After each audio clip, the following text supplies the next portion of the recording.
Hayvonot dunyosini asrash bo'yicha choralar kuchaytirilayotgan bo'lsa-da, noqonuniy ov holatlari hanuz uchrab turibdi. O'tgan yilda ushbu sohada 700 dan ortiq huquqbuzarlik holati aniqlangan. Ayni kunlarda Amudaryo, Sirdaryo, Qoraqalpog'iston va Xorazmdagi suv havzalarida baliq ovlashga vaqtinchalik moratoriy e'lon qilingan. Ammo shunga qaramay ayrim brakonyerlar elektr toki va boshqa xavfli usullardan foydalangan holda qonunlarni mensimayapti. Hamkasbimiz Ruxsora G'ofurova Sirdaryo bo'yida bo'lib, holatni o'rgandi. Zafar Mamajonov bolaligidan Sirdaryo qirg'oqlaridan baliq ovlaydi. Bu hududda uni mohir baliqchi sifatida ko'pchilik taniydi. Baliqchini bugun mavsum bo'lmasa-da, elektr toki va maxsus turlarda baliq ovlaydigan brakonyerlar tashvishga solmoqda. Urchayotgan payti baliq o'ta slabiy bo'ladi. O'zi to'g'ri kelib to'rga ilinib qolaveradi. Hozir kasalga o'xshab yuribdi-da bular. Agar urchishmas boshqa payti bo'lsa, 10 tadan bittasi ilinadi bu to'rga.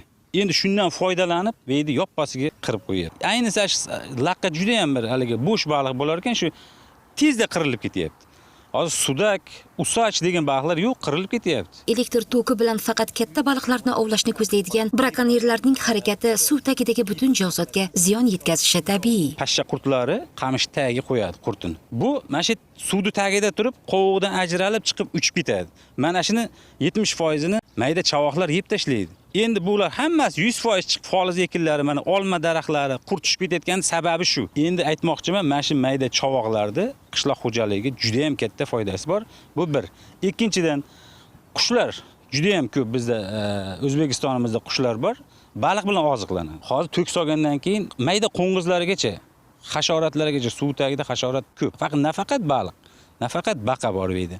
Beda ko'p narsa bor. Shu hammasi to'k solgandan keyin qiriladi, qo'yadi. Baliqchilar va shu yerdagi mahalliy aholining aytishicha, shu ketishda bo'lsa, qushlar ham baliqlarni sotib olib yeyishga to'g'ri keladi. Ularning aytishicha, brakonyerlarning dastidan hatto qurbaqalar ham vaqillamay qo'ygan. Oldin mahallalarda kech payt bo'ldi, baqalar baqirardi.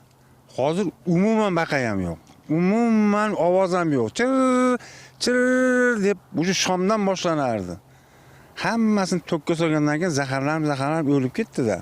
To'k bilan qamash kerak. Asosan o'zi qarmoqqa tashab, halol qarmoqda chiqardi. 5 ta tutami, 10 ta tutami, 100 ta tutami. Hamma yo'qni o'ldirib olib, bechara baqalar ham o'lib ketadi, bola chaqasi ham o'lib ketadi. Brakonyerlar asosan tunda ov qilishadi deb o'ylarsiz. Yo'q, afsuski, ular ko'p kunduz kuni ham bemalol ov qilmoqda. Bu tasvirlar 3-may kuni olingan. Ular arava bilan balon qayiqda qirg'oqda paydo bo'ldi. Hatto suvga tur ham tashladi. Biz qirg'oqni nargi betiga aylanib o'tgunimizcha, ular balon qayig'i bilan ko'zdan g'oyib bo'lishga ulgurdi. Ko'p kunduz kuni ham brakonyerlarni topishi unchalik darajada qiyin emas. Hozir biz ularning orqasidan quvib keldik, lekin ular qochishga ulgurdi. Ammo ular tashlagan qarmoq esa mana tortib ko'ramiz. Hatto balig'i ham bor.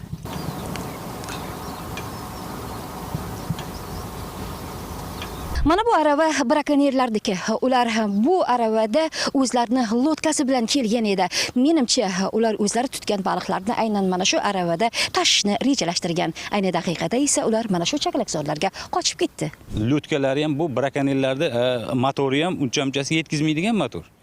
Bitta ketadi yo'q. Hozir maydan hoy desangiz nagi tomonga o'tib ketadi. Siz ko'rayotgan mana bu tasvirlarning barchasi aprel oyida olingan. Brakonyerlar xuddi ularga hech qanaqa taqiq qo'yilmaganidek baliq ovlash bilan band. Yovvoyi tabiat u hali ham xalqning mulkimi yo kimlargadir o'tib ketganmi?